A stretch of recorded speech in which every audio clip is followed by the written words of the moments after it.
اسرائیل نے امریکہ کو ایسی جنگ میں دھکیل دیا جسے جیتنا ناممکن۔ ایرانی وزیر خارجہ عباس اراغچی کا سوشل میڈیا پر بیان، کہا اسرائیل امریکی ٹیکس دہندگان کا پیسہ اپنے مخالفین کو دبانے کے لیے استعمال کرتا ہے، ایک دن آئے گا کہ یہ سب بے نقاب ہو جائے گا۔ نیشنل سیکیورٹی کمیشن کے سربراہ ابراہیم عزیزی کہتے ہیں ملک کے جنوبی حصے میں کارروائیاں امریکہ کی بے بسی کو ظاہر کرتی ہیں۔ ہاسپٹلز، پلوں اور دیگر انفراسٹرکچر پر حملے امریکی فوج کے جنگی جرائم کے ثبوت ہیں۔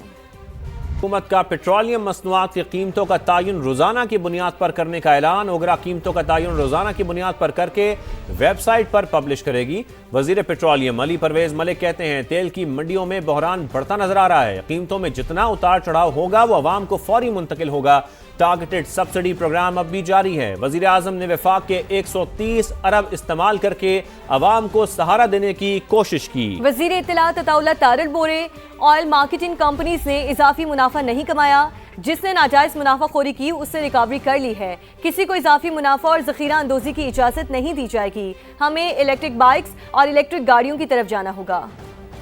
اوگرا کو اب سے یہ ذمہ داری دی جائے گی روزانہ کی بنا کے اوپر وہ قیمتوں کا بین الاقوامی منڈی کے لحاظ سے فیصلہ کرے، فلیٹس کا وہ ریٹ وہ اپنی ویب سائٹ کے اوپر شائع کرے، پر اس کے ساتھ ساتھ اس قیمت کا جو آپ کے اور ہمارے لیے ہر پیٹرول پمپ کے اوپر نظر آتی ہے، اس کے پیچھے وہ کون کون سے عنصر ہیں جن سے وہ قیمت کو بنایا جاتا ہے، وہ بھی اوگرا کو کہا گیا ہے کہ عوام کے سامنے پبلش کرا کرے۔ ناجائز منافع خوری اگر آئل سیکٹر کے اندر کسی قسم کی کسی جگہ پہ ہونے کی کوشش ہوئی تو اس کے خلاف سخت سے سخت کارروائی ہوگی۔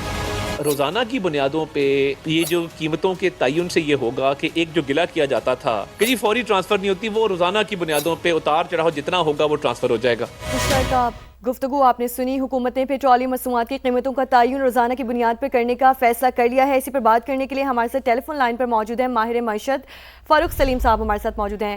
فاروق صاحب بہت شکریہ آپ کے وقت کا۔ کہیے گا آپ کیا سمجھتے ہیں کہ حکومت کا ہر روز پیٹرولیم مصنوعات کی قیمتوں کے تعین کا اقدام عوام کے لیے کتنا فائدہ مند ہوگا اور اسے پاکستان کی معیشت پر کیا اثرات مرتب ہوں گے؟ انتظار کرنا ہوگا۔ ایک کلیریفیکیشن باقی ہے کہ صرف تیل کی کمپنیاں اپنی کتابوں کی حد تک روزانہ کی ڈٹرمنیشن کریں گے یا پھر وہ قیمتیں جو ہیں وہ شہری کے اوپر صارف کے اوپر منتقل کر دی جائے گی۔ اگر روزانہ کی بنیاد کے اوپر منتقلی کی جاتی ہے وہ پاکستان کی معیشت کے لیے، پاکستان میں رہنے والے صارفین کے لیے بڑا خطرناک ثابت ہو سکتا ہے۔ اصل پرابلم جو ابھی تک سامنے نہیں آ رہا ہے وہ یہ ہے کہ عالمی منڈی اور جو پاکستان میں قیمت ہوتی ہے اس میں کوئی ڈائریکٹ تعلق عملی حوالے سے نہیں ہے۔ اگر عالمی منڈی میں قیمت 10% بڑھتی ہے تو ہم نے دیکھا ہے پاکستان میں 15% بڑھا دی جاتی ہے۔ اگر عالمی منڈی میں قیمت 10% نیچے آتی ہے تو پھر دیکھتے ہیں کہ پاکستان میں صرف 2% نیچے آتی ہے۔ جو ریفری ہے وہ خود سے پلیئر بھی ہے، جو پلیئر ہے وہ خود سے اپنی پرائز بھی ڈٹرمن کر رہا ہے، جو ریفری ہے وہ حکومت کی کمپنی ہے۔ تو یہ ایک بہت بڑا سارا جس کو وہ ٹھیک ہے، پیٹرولیم مصنوعات کی قیمتوں کا تعین روزانہ کی بنیاد پر کرنا ہوگا۔ ماہر معاشیات فاروق سلیم صاحب اپنا ٹائم دے رہے تھے، آپ کا بہت شکریہ۔ آگے بڑے اور آپ کو بتائیں کشمیر بند پڑا ہے، ریاست پاکستان آبنہ ہرمز کھلوا سکتی ہے تو کشمیر کو بھی کھلوائے۔ بلاول بھٹو کی ڈڈیال میں پکار، جلسے سے خطاب میں مخالفین کو نشانے پر رکھ لیا، کہا یہ کون سا شعر ہے جو کئی علاقوں کو کشمیر کا حصہ ماننے سے ہی انکاری ہے۔ وفاقی وزیر ڈھٹائی سے کہتا ہے بیان پر قائم ہوں۔ وزیر اعظم وضاحت کریں کیا وفاقی وزیر نے پالیسی بیان دیا؟ اگر پالیسی بیان ہے تو ٹھیک، ورنہ شہباز شریف اس وزیر کو کابینہ سے نکالیں۔ دوسرا وزیر کہتا ہے 12 سیٹیں جیب میں ہیں، واضح کر دوں کشمیر کا فیصلہ کشمیری عوام ہی کریں گے۔ اگر ریاست پاکستان اسٹریٹ آف ہرموز کھلوا سکتے ہیں تو ہمارا درخواست ہے حکومت پاکستان سے، ریاست پاکستان سے، میرا کشمیر بند پڑا ہوا ہے، کھولے۔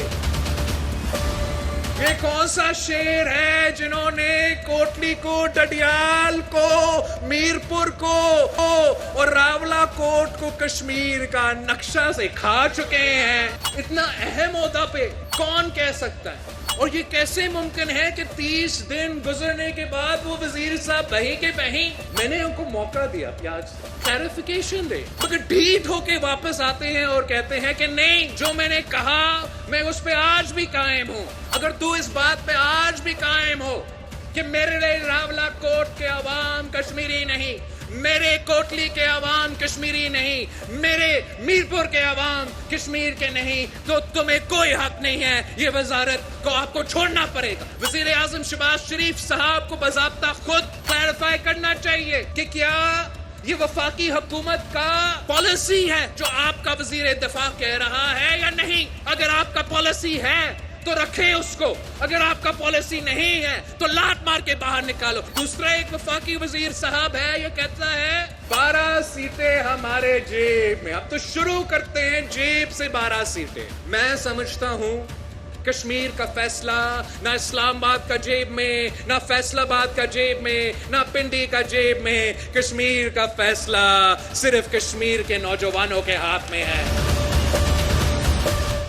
بلاول بھٹو نے خواجہ آصف کے بیان کو بلا وجہ اچھالا۔ Peoples party Azad Kashmir election میں ووٹ کے لیے کچھ باتیں اپنے مفاد میں کر رہی ہے، جس پر اعتراض ہے۔ بلاول بھٹو نے کچھ ایسی باتیں کی جو نہیں ہونی چاہیے تھیں۔ وزیر اعظم کے مشیر رانا ثناءاللہ کی پروگرام میرے سوال میں گفتگو بولے، مولانا فضل الرحمان کے بیان پر رد عمل ضروری تھا، اداروں کو قومی حمایت کی ضرورت ہے۔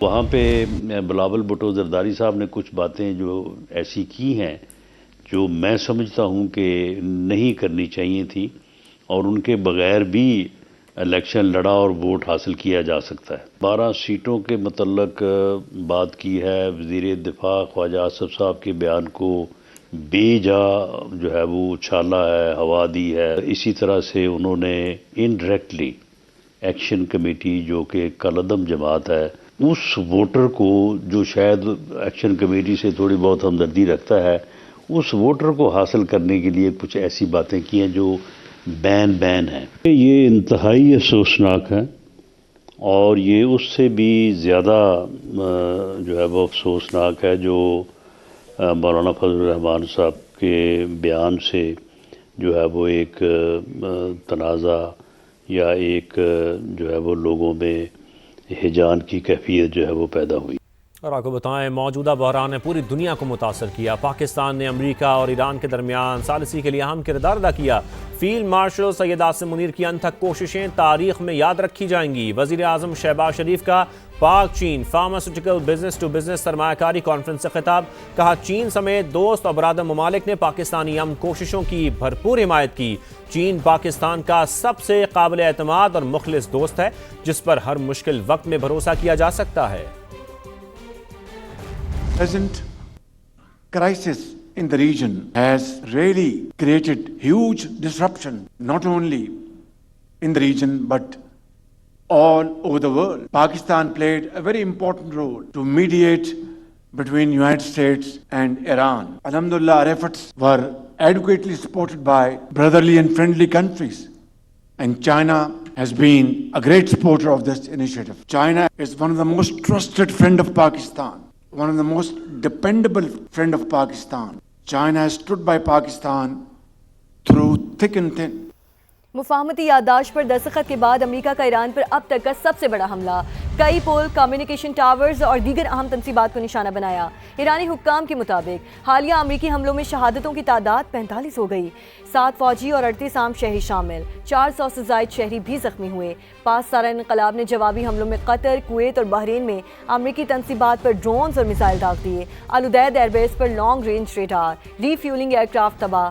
شام کی الطنف ملٹری بیس میں امریکہ کے اسپیشل آپریشن کمانڈ سینٹر پر حملہ۔ کویت میں دفاعی ریڈار، اسلحہ گودام اور آرٹلری راکٹ سسٹمز کو نشانہ بنایا۔ ایران کا کہنا ہے کہ انفراسٹرکچر پر حملے بند نہ ہوئے تو منہ توڑ جواب دیا جائے گا۔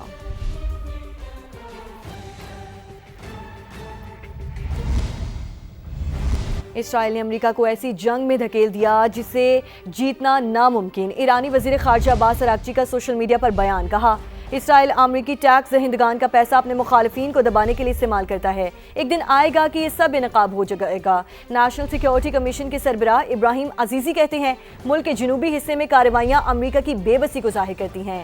ہاسپٹلز، پلوں اور دیگر انفراسٹرکچر پر حملے امریکی فوج کے جنگی جرائم کے ثبوت ہیں۔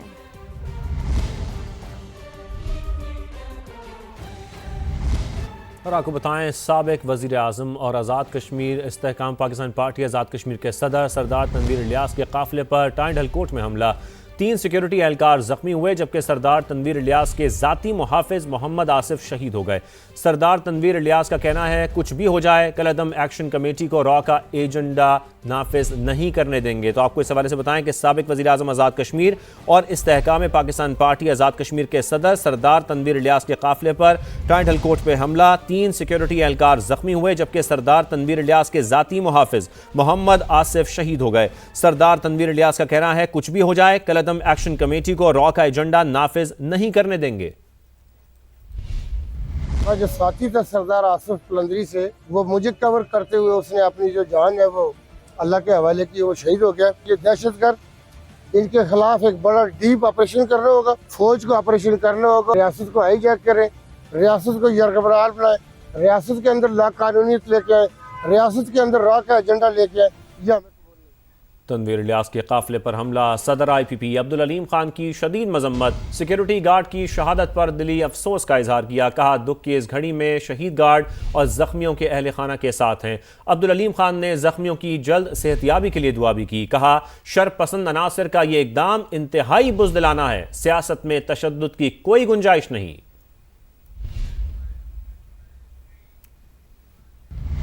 بنو میں سیکیورٹی فورسز کا فتنہ خوارج کے دہشت گردوں پر کاری وار، انٹیلیجنس بیسڈ آپریشنز میں 24 دہشت گردوں کو ٹھکانے لگا دیا گیا۔ خیبر پختونخوا کے ضلع بنو میں گزشتہ 24 گھنٹے بھارتی پراکسی فتنہ الخوارج پر بھاری گزرے۔ سیکیورٹی فورسز نے خفیہ اطلاعات کی بنیاد پر آپریشن میں 24 دہشت گردوں کو ٹھکانے لگا دیا۔ آئی ایس پی آر کے مطابق ہلاک ہونے والے دہشت گرد بھارتی پراکسی نیٹ ورک سے تعلق رکھتے تھے اور متعدد دہشت گرد کارروائیوں میں ملوث تھے۔ کارروائیوں کے دوران دہشت گردوں کے قبضے سے بھاری مقدار میں اسلحہ، گولہ بارود اور دیگر جنگی سامان بھی برآمد کیا گیا۔ ترجمان پاک فوج کے مطابق بیرونی سرپرستی میں ہونے والی دہشت گردی کا مکمل خاتمہ کیا جائے گا اور ملک سے دہشت گردی کے ناسور کے مکمل خاتمے تک انٹیلیجنس بیسڈ آپریشن بلا تعطل جاری رہیں گے۔ بنو میں کامیاب آپریشن پر صدر مملکت آصف علی زرداری، وزیر اعظم شہباز شریف اور وفاقی وزیر داخلہ محسن نقوی نے سیکیورٹی فورسز کو خراج تحسین پیش کرتے ہوئے اس عزم کا اعادہ کیا ہے کہ بھارتی سرپرستی میں سرگرم دہشت گرد عناصر، ان کے سہولت کاروں اور دہشت گردی کے ناسور کا مکمل خاتمہ کر کے ہی دم لیا جائے گا۔